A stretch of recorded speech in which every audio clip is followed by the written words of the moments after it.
সংস্কার ও নির্বাচন একে অপরের পরিপূরক বলে মন্তব্য করেছেন গণসংহতি আন্দোলনের প্রধান সমন্বয়কারী জোনায়েদ সাকি।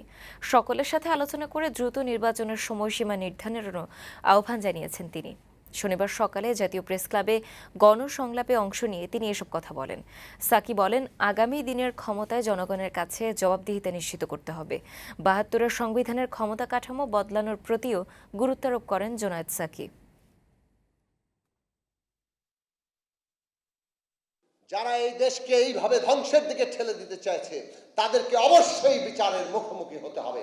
যারা আমাদের সন্তানদের হত্যা করেছে তাদেরকে অবশ্যই বিচারের মুখোমুখি হতে হবে এবং এই ন্যায় বিচার শেষে বাংলাদেশ যাতে একটা অন্তর্ভুক্তিমূলক রাজনৈতিক ব্যবস্থায় পরিণত হয়, বাংলাদেশের এমন এক রাজনৈতিক ব্যবস্থা প্রতিষ্ঠা হয় যাতে বাংলাদেশের সকল মানুষ নিজেকে এই রাজনৈতিক ব্যবস্থার অংশীদার মনে করতে পারে।